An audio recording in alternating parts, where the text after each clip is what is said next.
होता है, कुछ अनहोनी होती है तो वो मुझे अपडेट करते हैं और अपनी चीज़ें साझा करते हैं कि भिवंडी में क्या बदलाव की ज़रूरत है। कल एक रात में करीबन 12 बजे मेरी इनसे कॉल हुई है, जिस पे उन्होंने एक मुद्दा मुझे बताया जो कि मुझे एकदम धक्कादायक था। पहली बार मुझे ऐसा लग रहा है कि देश के अंदर ऐसा कोई मसला सामने आया है जो भिवंडी में हुआ, ये दुर्भाग्य है। एक स्कूल है स्कॉलर करके, जहाँ पर एक प्रिंसिपल है, लेडी है, उन्होंने टीचर्स को अपने स्कार्फ बांधने पे मना किया है। कुछ मुस्लिम टीचर्स हैं, उनको उन्होंने कहा है कि बिना स्कार्फ के आपको पढ़ाना है, आपको स्कार्फ उतार के ही करना पड़ेगा। इस तरह की चीज़ें, कुछ वीडियोस भी जब मैंने इस पे देखी, समझ की, तो पता चला कि ये सारा वाक़या भिवंडी में हो रहा है, एक दुर्भाग्यपूर्ण है। और ख़ास तौर पे शिक्षण संस्थानों और अस्पतालों में इस तरह का भेदभाव आज तक भारत में नहीं हुआ। तो एक उसी के ऊपर चर्चा करने के लिए और बाकी जो जानकारी के लिए ग्राउंड जो रिपोर्ट है, उसके लिए मैं आज इस्माइल भाई के पास आया हूँ। और पता चला है कि बहुत सारे लोगों ने इस पे आवाज़ उठाई है। वर्षा गायकवाड़ जी के पास भी लोग गए हैं पत्र लेके इस पे कार्रवाई होने के लिए। डीसीपी साहब ने भी शायद मंगल सोमवार तक का आप लोगों को टाइम दिया है कि इस पे हम कार्रवाई करेंगे। तो जैसा कि आपको मालूम तो पड़ा ही होगा कि क्या हुआ है, सारा जी क्या जी। मामला था। तो इसके ऊपर आप अपने स्तर पे क्या कार्रवाई करेंगे और क्या आप मतलब इस मामले को किस नज़रिए से देख रहे हैं?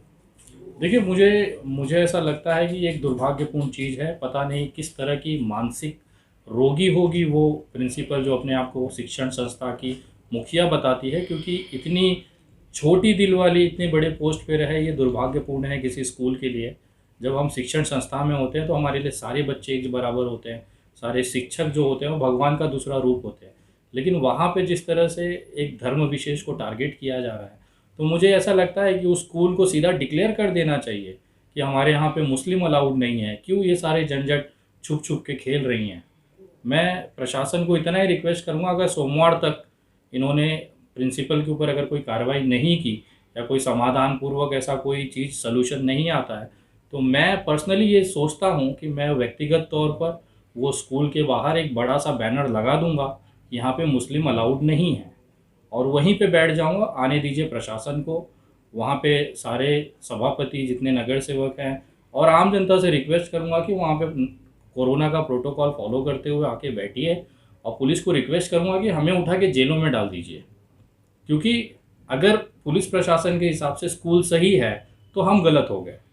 हमने अगर वहाँ पे मुस्लिम अलाउड नहीं का बोर्ड लगा रहे हैं तो हम गलत हो गए, ये मानता हूँ मैं। और अगर पुलिस ये कहती है कि संविधान ने सबको एकता का, समानता का अधिकार दिया है, अगर उसको भी अगर वहाँ पे वैल्यू नहीं मिल रही है, तो फिर स्कूल प्रशासन को गिरफ्तार किया जाए। छोटी सी मांग है। वो स्कूल की जो प्रिंसिपल है उनका यही कहना है कि हम चाहते हैं कि मेरे जो सारे टीचर्स हैं वो एक समान देखिए, और इसीलिए जो है हम इक्वालिटी पसंद करते हैं। इसीलिए हमने कहा कि यहाँ पे जो टीचर्स है, जो मुस्लिम टीचर्स है, वो स्कार्फ ना लगाए। और भी उनका कहना है कि हमने और भी कुछ ड्रेसेस वगैरह में उसके अंदर जो है तब्दीलियाँ की है। नहीं, ये कहाँ से नियम लाया सर? ये मन में आएगा वो चीज़ चलाएंगे आप? स्कूल आपका है, लेकिन चलने की जो स्थितियाँ हैं, क्योंकि वहाँ पे हर धर्म के बच्चे पढ़ते हैं। एक छोटा सा वाक़या मैं याद दिलाना चाहूँगा, अभी रिसेंटली हुआ है कि ऑक्सफोर्ड जो वर्ल्ड की सबसे बड़ी बेस्ट यूनिवर्सिटीज़ में आती है, वहाँ पर भी स्कार्फ को बैन नहीं किया गया। वहाँ पे आज भी मुस्लिम जो लड़कियाँ हैं, बच्चियाँ हैं, वो स्कार्फ में पढ़ाई करती हैं, कॉलेज ग्रेजुएशन पूरा करती हैं। 900 साल के इतिहास में आज पहली बार अभी जाके ग्रेजुएशन का अगर आप देखेंगे रिसेंट, तो उसमें बहुत सी लड़कियां ग्रेजुएट निकली हैं जो स्कार्फ में अपनी पढ़ाई पूरी की। जब इतना बड़ा इंटरनेशनल स्टैंडर्ड का ऑक्सफोर्ड यूनिवर्सिटी जैसा बेस्ट कैंपस आपको अलाउड करता है, तो भिवंडी मुझे पता नहीं क्यों इस तरह की चीज़ों में इन्वॉल्व होना चाहता है। मुझे आशंका है या तो स्कूल अपनी टीआरपी के लिए ये चीज़ें कर रहा है, या टीचर जो है वो थोड़ी सी मानसिक तौर पे खिसकी हुई है, जो उनकी प्रिंसिपल हैं। तो या तो उनका प्रॉपर इलाज कराया जाए, ऐसा प्रशासन से मैं मांग करता हूँ, या फिर स्कूल क्लियरली डिक्लेयर कर दे कि हमारे यहाँ पे मुस्लिम अलाउड नहीं है। आज स्काफ के लिए मना किया, कल को रुद्राक्ष के लिए आप मना करोगे। पंजाबी जो बच्चे आते हैं वो अपने छोटा सा वो अपना चुंडी टाइप बांधते हैं, उसको आप उसको मना करोगे। हर रिलीजियस की अपनी एक स्पेशलिटी है। विविधता में एकता, यही तो हमारा भारत है। हम सब एक साथ पढ़े लिखे। मेरे बगल में अब्दुल भी बैठा था, फ्रांसिस भी बैठ के पढ़ाई किया। वो अपना क्रिश्चियन गले में डाल के लाता था, अब्दुल भाई अपना टोपी पहन के हमारे साथ पढ़ाई की है, मैं रुद्राक्ष पहन के पढ़ाई कर रहा हूँ। यही तो भारत है। और इसको डिफ्रेंशिएट करके अलग अलग करने की जो भी ताकतें यहाँ पे आएंगी, कॉन्स्टिट्यूशनल हिसाब से, संवैधानिक तरीके से, हमें कोई दिक्कत नहीं। आपने अपनी बात रखी, क्योंकि ये देश में सबको अपनी बात रखने का अधिकार है।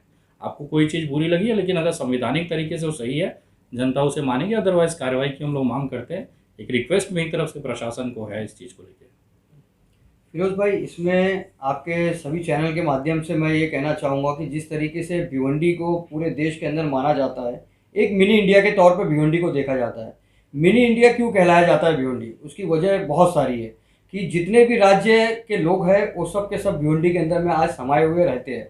हर धर्म के लोग, हर जात के लोग, हर भाषा के लोग हमारे शहर के अंदर में।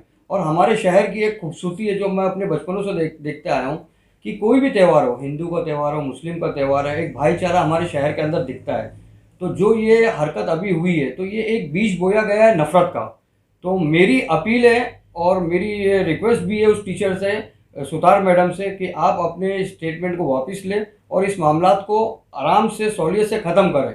मैं नहीं चाहता हूँ कि हमारे शहर के अंदर में कोई मामलात ऐसे हो जिससे हिंदू मुस्लिम भाईचारा के मामलात ख़राब हो, क्योंकि हमारा शहर एक बहुत मोहब्बती और बहुत ही भाईचारा वाला शहर है। इसीलिए हम लोग यहाँ पर बैठ के ये कोशिश कर रहे हैं कि आज जो हुआ है ये आगे ना हो। ये आपके चैनल के माध्यम से मेरे अपील है। सर, आपने मुलाकात की वो दो टीचरों से? विनय सर, आपसे सवाल है। नहीं, अभी मुलाकात करूँगा, मैं अभी जस्ट आया ही हूँ थोड़ी देर पहले ही। लेकिन हंसने आता है, सुतार मैडम जो हैं उनको मुस्लिमों के पैसे से फ़ीस चल जाएगी। मतलब उनके बच्चे उसमें मुस्लिम भी होंगे, मुझे पता चला 40-50% के आसपास मुस्लिम स्टूडेंट्स हैं। मतलब मुस्लिमों के बच्चे की फ़ीस वो जायज़ है उनको, लेकिन वहाँ पे कोई स्कार्फ पहन के अपना धर्म को मानने वाली अगर कोई लेडी अपने धर्म के प्रति निष्ठावान है तो वो गलत हो जाता है। तो कहीं ना कहीं मुझे ऐसा लगता है कि सुतार मैडम को उनको मानसिक इलाज की ज़रूरत है। अगर उसमें पैसे कम पड़ रहे होंगे तो विनय दुबे अपनी तरफ से ये इलाज ऑफ़र करता है। भारत के सबसे बेहतरीन मानसिक अस्पतालों में आपका इलाज कराने के लिए मैं सबसे पहले हाथ बढ़ाता हूँ और निवेदन करूँगा कि इस तरह की जो गंदगी या फिर एक छोटी सोच अपने दिल से निकाल दीजिए। आप बड़ी शिक्षक हैं, आप बड़े पद पर हैं, कम से कम अपना नहीं तो उस पद का लिहाज करिए। तो प्रिंसिपल मैडम ने ये कहा है कि अपने डिफेंस में मैंने अभी वो टीचर्स को निकाला नहीं है, लेकिन वो टीचर्स को बोलना है कि वो स्कूल से उनको निकाल दिए गए। देखिए, कौन क्या कह रहा है वो जांच का विषय है। इसी के लिए मैं भिवंडी के प्रशासनिक अधिकारी, खासतौर पे डीसीपी सर से रिक्वेस्ट करूंगा कि इसमें दोनों पक्षों से पूछताछ की जाए, टीचर्स से भी, प्रिंसिपल से भी, क्या हुआ है क्या नहीं हुआ है वो हकीकत जनता तक लाई जाए। क्योंकि आज अगर ये छोटा सा कन्फ्यूजन इस भिवंडी में रह जाएगा ना तो एक बड़ा मनमुटाव या एक समाज के बीच में खाई पैदा करेगा, जो आज तक इस भिवंडी में नहीं हुआ है। इस्माइल भाई बैठे हैं, विनय दुबे बैठा है, ये मेरा भिवंडी है, ये मेरा भारत है, और इसी को तोड़ने की कोशिश इस तरह के प्रिंसिपल टाइप के लोग कर रहे हैं। ये सबसे बड़ा दुर्भाग्य की बात है।